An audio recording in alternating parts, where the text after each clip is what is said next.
모든 피조물이 하나님의 창조로 말미암아 존재하게 되었는데 그 중에서도 인간은 좀 더 특별한 존재성을 가지고 있다라고 성경은 말합니다. 그 특별한 존재성이라는 것은 하나님과의 교제 안에 거하는 존재라는 것이죠. 하나님을 예배하고 또 하나님과 소통하고 하나님과 교류할 수 있는 존재로 인간은 창조함을 입었다라고 성경은 얘기하고 있습니다. 그래서 창세기에 아담과 하와를 통해서 우리에게 알려주는 바는 하나님은 아담과 하와와 교제하셨고 아담은 하와는 하나님의 음성을 듣고 그에게 반응했다라는 것을 우리가 그 전체 내용을 통해서 생각하고 살펴볼 수 있습니다. 하나님의 음성이 아담에게는 원래는 반갑고 또 즐거운 음성이었을 것입니다. 그런데 우리가 알듯이 하나님의 명령을 거스리고 선악을 알게 하는 나무의 실과를 먹은 이후 아담은 하나님의 음성을 두려워하게 됩니다. 아담아 내가 어디 있느냐 했을 때 아담은 숨었습니다. 하나님의 음성을 듣고 두려워진 것이죠. 하나님 자체가 하나님이 변한 것이 아닙니다. 아담이 하나님의 뜻을 거스린 것을 스스로 자각하고 그로 인해서 그 마음에 두려움이 엄습하게 된 것이죠. 언제나 즐겁고 반갑던 그 음성이 두려워진 것은 아담 안에 있는 죄성으로 말미암은 것이고 그것이 하나님과의 관계에 거리를 가져오게 됐고 스스로 하나님으로부터 멀어지는 결과를 만들어냈습니다. 그가 행한 죄, 그가 범한 일, 행동이 그의 마음에 그런 것들을 불러일으킨 것이고 또 그로 말미암아 실제적으로 하나님께 나아가는 힘과 또 그 존재됨을 가치를 실추하고 상실해버린 것이고 또 그로 말미암아 하나님으로부터 멀어져서 거하게 될 수밖에 없었던 것이죠. 그럼에도 불구하고 하나님께서는 인류 역사 속에 여러 모양으로 개입하시고 일하시고 역사하셨다라고 성경은 우리에게 일러주고 있습니다. 물론 이 성경이 이스라엘이라는 선민을 택해서 그들을 통해서 또 기록되게 하신 것이기 때문에 어찌 보면 이스라엘이라는 그 나라에 국한된 역사처럼 보일 수 있을지 모르지만 그러나 구약의 여러 곳곳에서 하나님은 다른 여러 민족과 다른 이방 세계 가운데도 일하시는 분이다라는 것을 엿볼 수 있는 내용들이 많이 있습니다. 그들이 죄를 저지르다가도 그 죄를 뉘우치고 마음의 옷깃을 여밀 때 하나님은 동일하게 그들에게 은혜와 긍휼을 베풀어 주시는 그런 일들, 예를 들면 니느웨에 관한 이야기라든지 요나와 관련돼서 이런 것들이 여러 단편적인 것이지만 우리에게 여러 교훈들, 여러 생각들을 불러일으키는 내용들이다라고 할 수가 있을 것입니다. 하나님의 말씀을 거부하고 꺼려하는 그 마음의 회복이 되는 것은 무엇이냐? 하나님 안에서 있는 모습 그대로 나아가는 것입니다. 이제 하나님께서 우리를 부르실 때 예수 그리스도 안에 있는 우리를 부르실 때 하나님은 우리 있는 모습 그대로 나오기를 원하십니다.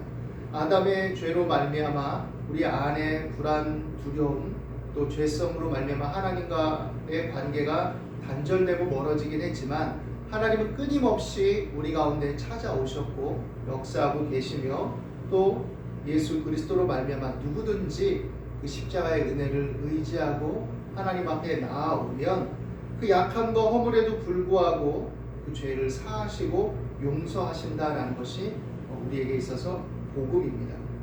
그렇기 때문에 하나님의 말씀을 듣는 것이 중요한 것이죠. 그 말씀은 그렇지만 그럼에도 불구하고 우리에게 두려움과 죄책감을 또 여전히 불러일으킬 수 있습니다. 왜냐하면 우리 죄에 대해서 하나님은 무마하고 없다라고 하시지 않기 때문이죠. 우리 죄에 있는 모습 그대로 우리의 죄책감 있고 두려워하는 그 모습 그대로 나아오라고 하시는 것이지 죄가 있는데도 죄가 없다. 죄로 말미암은 여러 증상과 상황이 있는데도 없다라고 그것을 무조건 덮어주진 않으신다는 것이죠. 그러면 그렇게 죄 가운데 있는 사람들이 나올 때 하나님의 하시는 일은 무엇이냐? 그 죄와 허물과 약함이 있다라고 말씀하시고 그대로 드러내시긴 하시지만 그럼에도 불구하고 그것을 용서하신다라고 다시금 말씀해 주신다라는 것이죠. 그렇기 때문에 우리가 하나님께 나아갈 때 중요한 것은 무엇이냐? 우리의 약함을, 죄를, 허물을 그대로 인정하는 겁니다. 사실 인간관계에 있어서는 이런 용납이 굉장히 어려운 일입니다. 왜냐하면 사람은 너그러운 것 같고 여러 가지 서로 관계성에 있어서 좀 친절한 것 같고 이러다가도 우리의 죄와 우리 숨은 허물과 우리의 약함들이 드러날 때 그렇게 편안하게 관계를 맺어가기 어려울 때가 많이 있습니다. 물론 굉장히 친밀한 사이고 부모 자녀고 뭐 부부고 형제 자매고 이러면 조금 더 용서할 수 있고 조금 더 이해할 수 있고 이러는 폭이 더 생겨날 수 있을지 모르지만, 그럼에도 불구하고 우리의 적나라한 죄와 허물과 약함, 실수, 우리의 어떤 불완전함, 이것들을 있는 그대로 완전히 용납한다는 것은 인간으로서는 굉장히 힘겹고 어려운 일들이죠. 그런데 하나님은 그것을 네가 인정하느냐, 그것이 내게 있음을 아느냐, 그러면 그대로 나아오라 라고 이렇게 말씀하시는 것이죠. 그래서 예수님께서 이 땅에 오셔서 수고하고 무거운 짐진 자들아 다 내게로 오라, 내가 너희를 쉬게 하리라 라고 말씀하신 것입니다. 오늘 요한복음 3장 16절은 뭐라고 말합니까? 하나님이 세상을 이처럼 사랑하사 독생자를 주셨으니 이는 그를 믿는 자마다 멸망하지 않고 영생을 얻게 하려 하심이라. 하나님이 그 아들을 세상에 보내신 것은 세상을 심판하려 하심이 아니요 그로 말미암아 세상이 구원을 받게 하려 하십니다. 1차적인 목적은 무엇이냐? 그 모든 죄와 허물과 약함에도 불구하고 심판하고 정죄하기 위해서 빛 대신 주님을, 흠없고 죄 없으신 독생자를, 하나님의 아들을 이 땅에 보내신 것이 아니라 하나님의 아들인 예수 그리스도를 통해서 치료받고 용서받고 구원을 받게 하려고 보내셨다라는 것이죠. 그래서 우리에게 요구되는 건 뭐냐? 하나님의 말씀이 임할 때, 하나님의 빛이 임할 때, 하나님께서 우리에게 다가오실 때 두려워하고 숨고 회피하고 멀리하는 것을 멈추라는 것이에요. 하나님의 말씀을 거부하지 말고 있는 그대로 받아들이고 그 안에 자신을 내어 맡기라는 것이죠. 이런 놀라운 은혜가 임했음에도 불구하고 이것을 거부한 사람들이 많이 있습니다. 예수님 당시에도 심지어 하나님을 경외하고 하나님의 율법을 맡은 자들이고 이스라엘의 선생이라고, 유대의 선생이라고 하던 자들도 그 말씀을 거부하고 꺼려했습니다. 예수님께서 말씀하실 때 그 말씀에 대해서 귀담아 듣고 그 말씀을 통해서 자신들을 살피고 자신들의 약함과 허물과 빈틈을 있는 그대로 인정하기보다는 내가 그래도 이렇게 살아왔는데, 내가 그래도 율법 선생인데, 내가 그래도 율법의 여러 율례들을 철저하게 지켰는데 라는 것들을 표방하고 내세우면서 예수님의 말씀을 귀담아 듣고 겸손하게 그 앞에 나오지 못한 것이죠. 빛 대신 주님이 그 빛을 비추실 때 사실은 숨겨진 마음들, 그들의 여러 가지 욕심들, 가식적이고 위선적인 요소들이 사실은 드러날 수밖에 없죠.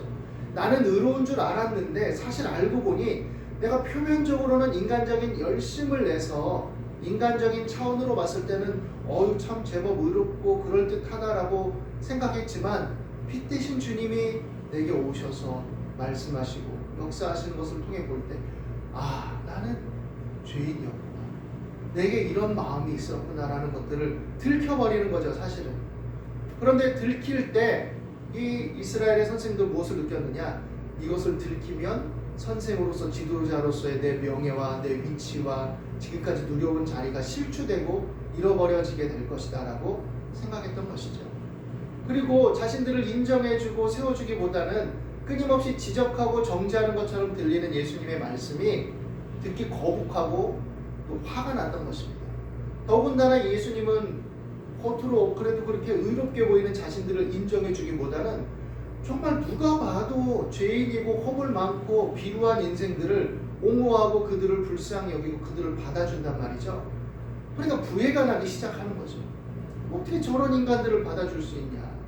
어떻게 저런 사람들하고는 친구처럼 함께하고 그들을 동료처럼 여기고 함께 식사하고 즐기면서 포도주를 마시고 떡을 떼고 음식을 나눠 먹으면서 왜 우리들에게는 그렇게 인색하게 굴고 야박하게 구느냐라고 이렇게 생각할 수 있었던 것이죠. 그런데 예수님은 그들을 야박하게 굴고 인색하게 군 것이 아니라 그들이 있는 모습 그대로 나오기를 원하셨던 겁니다. 그리고 그것을 통해서 이 율법 선생들이, 지도자들이 하찮게 여기고 죄인으로 취급했던 그들을 함께 예수님과 같은 마음으로 긍휼히 여기고 용납하기를 원했던 것이죠. 그런데 그렇지 못했습니다. 바리새인과 세리의 기도, 이 유명한 이 내용을 통해서도 우리가 살펴볼 수 있죠. 성전에 나아가서 바리새인이 기도합니다. 하나님, 나는 일주일에 이렇게 금식하고 이렇게 저렇게 의롭게 살고 이렇게 하나님 앞에 나와서 이렇게 살 수 있음을 고백하며 기도할 수 있으니 참 감사합니다. 이 모든 게 하나님 은혜입니다. 알긴 알죠. 그런데 뭐라고 얘기합니까? 저 세리와도 같지 아니함을 감사합니다. 비교하는 거죠. 저 세리와 비교해서는 저 진짜 저 찌꺼기가 만도 못한 놈, 저 민족의 앞잡이 같은 놈, 저 죄인죠. 저놈처럼 안 돼서 참 감사합니다. 구별하고 차별화해서 자신의 어떤 만족과 안정과 어떤 그 자의식의 의로움의 충만함을 꾀하고 있는 거죠.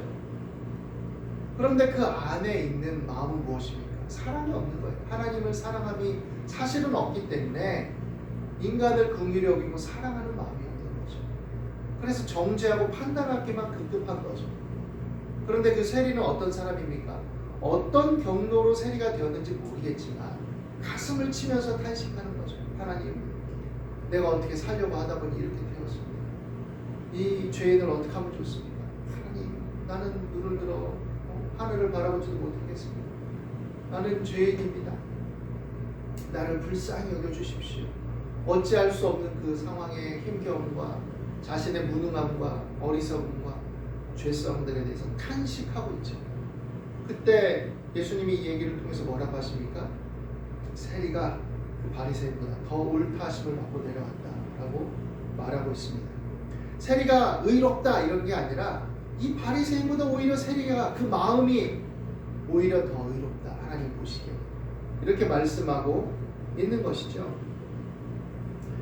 이 세리는 예수님께 나아오는 그런 죄인으로 어떻게 보면 일컬어질 수 있습니다.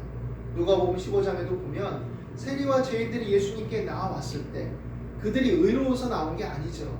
자신들이 죄인들이라는 의식을 이미 가지고 있습니다. 죄책감을 가지고 있습니다. 염려와 두려움을 가지고 있습니다. 자신들의 불완전함과 무능과 되풀이되는 어떤 죄와 삶의 어떤 연속성이 지긋지긋하고 정말 벗어도 지워지지 않는 그런 절망과 어떤 한탄스러움을 가지고 나온 것이죠. 그런데 그 예수님 그들을 어떻게 대하셨습니까? 아유, 지긋지긋하다. 너희들이 용납받은 게 하루 이틀인 줄 아냐? 너희들의 그 죄의 번복이 한두 번인 줄 아냐? 어떻게 인생이 그따위냐? 그렇게 살 수 있느냐? 이렇게 정죄한 게 아니에요. 그 마음 그대로 나왔을 때, 빛 대신 주님 앞에 나왔을 때 그들은 더 두려운 겁니다. 빛 대신 주님 앞에 그들이 다가오니 자신들의 죄에 대한 자각과 두려움이 더 커지겠죠. 혼자 숨어 있고 자기들끼리 뭉쳐 있으면 죄인들이 다 그 인간이 그 인간이니 뭐 이러고 살지만 의롭고 깨끗하고 온전하신 주님, 그 말씀과 그 행하심의 위엄과 권위가 따르는 주님 그 앞에 나오니까 더 두렵고 더 떨리겠죠. 그런데 그 빛 가운데 나오는 이 죄인들을 향해 주님은 어떻게 하시냐? 함께 먹자, 함께 마시자, 함께 즐기자. 그래, 힘들었지, 그 죄짐이 고단했지, 다시는 가서 죄를 짓지 마라, 하나님을 바라봐라, 힘을 내라, 믿음을 가져라, 이렇게 말씀하시는 거죠. 그런데 세리와 죄인들이 나오는 것을 본 바리새인들은 어떻습니까? 저 세리와 죄인들을 이렇게 용납하냐? 이 말이 되는 얘기냐? 아니 기본도 안 된 거 아니야? 이렇게 생각하는 거죠. 자신들은 기본은 물론 그에 넘치게 하고 있는 거죠. 철저하게 율법의 율례들 여러 계명들을 지켜나가고 의식을 행하고 있는데 나름 자신들이 그렇게 민족적 정체성을, 신앙적 정체성을 유지하면서 애쓰고 있는데 왜 우리는 무시하고 저런 인간들을, 저따 인간들을 받아주냐 이거죠. 그런데 그들은 하나는 알고 두는 거죠. 하나님의 빛 앞에 죄인으로 드러나지 않을 인생은 사실 근본적으로 없다라는 것을 이들은 간구하고 있는 것입니다. 그들이 의롭게 살아서 하나님께서 용납하시고 긍휼을 베푸시고 구원의 은혜를 나타내 주신 것이 아니라, 그럼에도 불구하고 그들을 용납하시고 그들의 작은 의로움도 하나님이 인정해 주시고 그래 잘했다라고 긍휼과 자비로서 그것을 용납해 주시는 것이지, 그들이 완벽하고 온전해서 용납받는 게 아니다라는 것이죠. 그리고 표면적 의, 겉으로 드러나는 의 이면에 있는 숨은 죄성과 허물에 대해서 이들은 간구하고 있는 것이죠. 율법의 계명들을 철저하게 세분해서 그것들을 다 지키고 있는데 그럼 의로운 거지 이렇게 생각하는 거죠. 그런데 그들의 숨은 속마음은 사랑이 없고 탐심이 가득한 것들을 여실히 드러낼 수밖에 없었던 그 상황을, 예수님에 의해서 드러날 수밖에 없었던 그 상황을, 그 자체를 인정하지 못했던 것입니다. 가룟 유다와 베드로의 이야기를 통해서 우리는 빛 가운데 거하는 삶이 무엇인지를 생각해 볼 수 있습니다. 가룟 유다도 예수님께 제자로 부름받았습니다.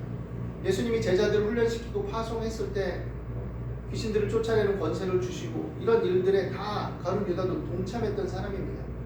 성실하고 똑똑한 사람이었기 때문에 재정을 담당하는 사람이기도 했습니다. 그러니까 그 사람은 어떻게 보면 예수님의 12제자에 속했고 유능한 사람이고 하늘의 신령한 은사도 맡고 온 사람이죠. 그런데 어땠습니까? 그는 빛 가운데에서 있는 모습 그대로 자신을 드러내고 빛 대신 주님 안에 온전히 내어 맡기고 거한 것이 아니라 자신의 생각과 고집을 끝까지 관찰하려고 했기 때문에 결국은 스스로 자신을 정죄하고 말았던 사람이죠. 어떻게 보면 성경 자체 그것에 대해서 구체적으로 설명하고 나와 있는 것은 아니지만 여러 기록이나 또 유추해서 생각해 볼 때 그는 열심 당원으로서 이스라엘 민족적인 종교적 해방을 꿈꿨던 사람입니다. 로마의 압제하에 있을 수 없다. 하나님을 섬기는 민족적인 종교성을 다시금 회복하고 다시금 번성해야 된다. 그래서 열심을 냈던 사람일 수 있죠. 근데 예수님이 많은 민중들이 따르고 이러면 그 힘을 결집해서 혁명을 일으키고 그러면 될 텐데 자꾸 그와 반대되는 방향으로 가는 것처럼 보이는 것이죠. 뭔가 막 하늘의 능력이 따르고 그 말에 권세가 있고 그래서 야 뭔가 다르다 됐다 이렇게 생각했는데 갈수록 이상한 거죠. 뭔가 소극적인 것 같고 그래서 안 되겠다. 내가 뭔가 그런 도화선을 놔야 되겠다. 예수님이 뭔가 너무 좋으신 분이라서 그런지 너무 우유부단한 거 아니야? 너무 소극적인 거 아니야? 그런 것을 내가 도화선을 놔서 충동해야 되겠다. 또 돈도 필요하고 돈을 사랑하는 사람이라고 성경에 기록된 바에 의하면 그래서 돈을 받고 예수님을 입맞춤으로 내어주죠.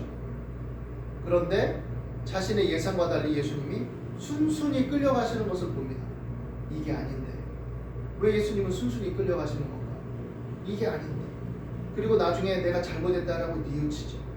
그리고 다시 불러라. 네 돈 받아라. 필요 없다.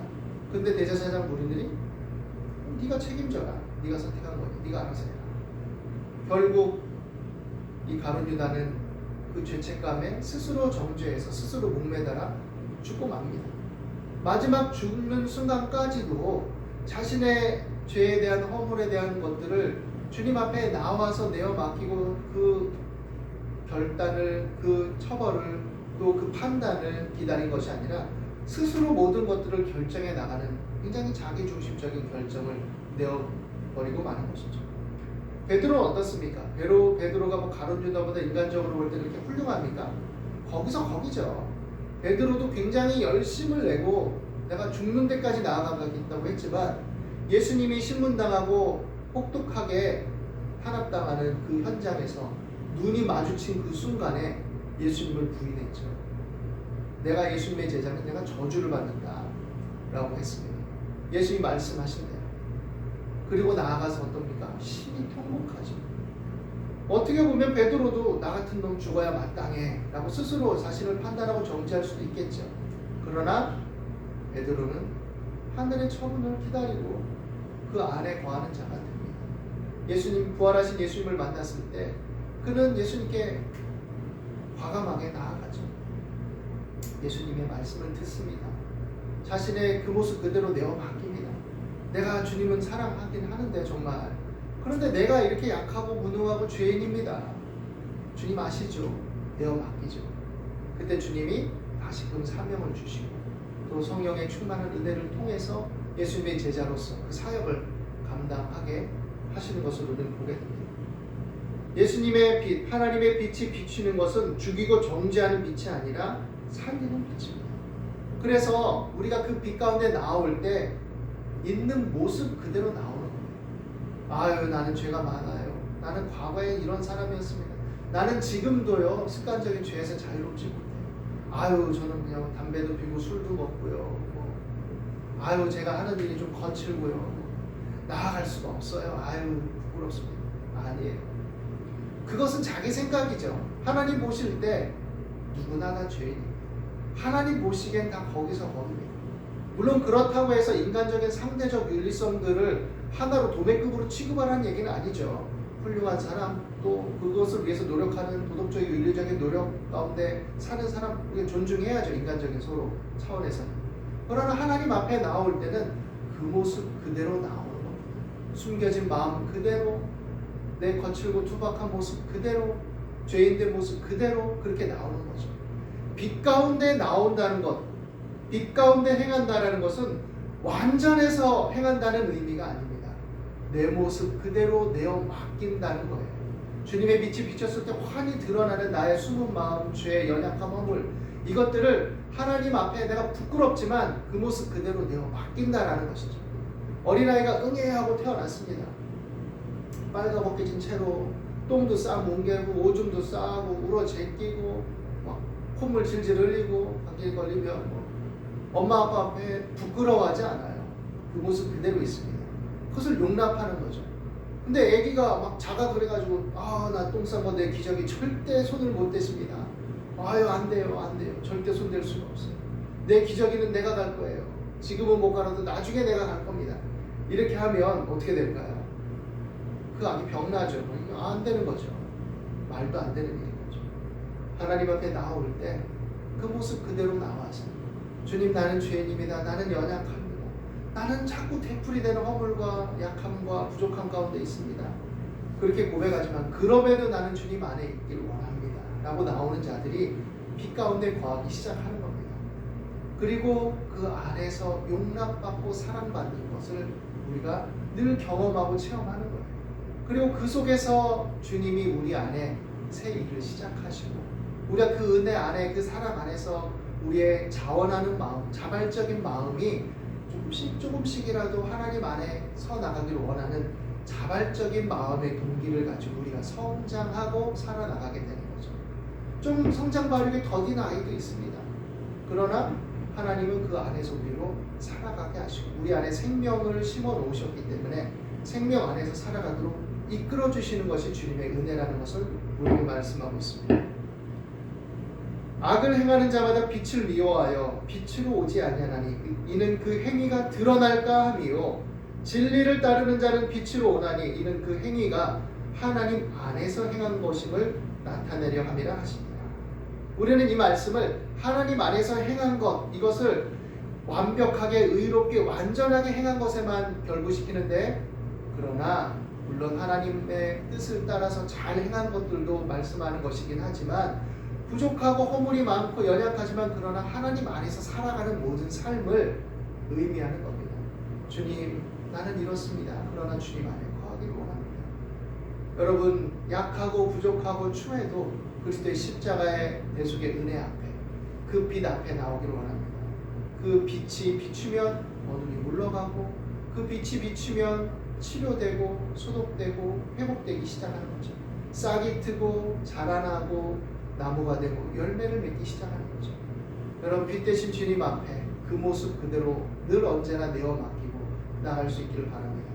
하나님을 멀리하지 말고 예배를 멀리하지 말고 기도와 찬양을 멀리하지 말고 하나님, 어제도 내가 또 이렇게 부족하고 허물이 많았는데 아유, 이렇게 나와서 또 찬양을 하고 또 거룩한 척하고 아유, 나 같은 것이 무슨 쓸모가 있습니까? 마음에 죄스러움이나 아유 하나님 죄송합니다라는 마음이 드는 건 당연하겠죠. 그러나 그래도 나오기를 하나님이 기뻐하신다면 그것을 감수하고 나와야 되는 겁니다. 가룟 유다처럼 스스로 정죄하지 말고 베드로처럼 나는 부족합니다. 그래도 나는 주님 안에 있기를 원해요. 나는 그래도 주님 사랑합니다. 내가 이렇게 지독하게 허물투성인데 그래도 하나님 나오라고 하시니까 난 나옵니다. 이게 하나님을 기쁘시게 하는 거예요. 이것이 빛 대신 주님 안에 거하는 삶입니다. 오늘 이 은혜의 풍성한 긍휼과 용납하심 안에서 여러분 모두가 빛 가운데 거하고 빛 가운데 끝까지 버티고 빛 가운데 안식하고 빛 가운데 성장하는 저와 여러분이 되시기를 예수님의 이름으로 축원합니다. 기도하겠습니다. 하나님 삶의 모든 고단함과 곤고함을 주님께 내어 맡깁니다. 우리 모든 죄와 저주와 질고를 담당하신 그리스도 예수 안에 우리를 용납하시고 사랑하신 그 사랑과 은혜를 찬양합니다.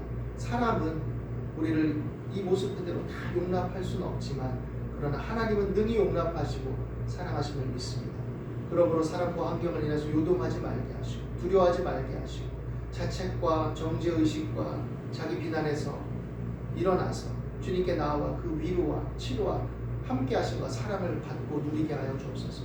모든 사람이 죄를 범하였을 때 하나님의 영광에 이르지 못하였지만 그러나 빛 대신 주님 안에 우리가 다 용납받고 사랑받은 주의 긍휼의 자비의 자녀들이 됨을 믿습니다. 오늘도 우리 가운데 역사하심을 감사합니다. 예수 그리스도 이름으로 기도드립니다.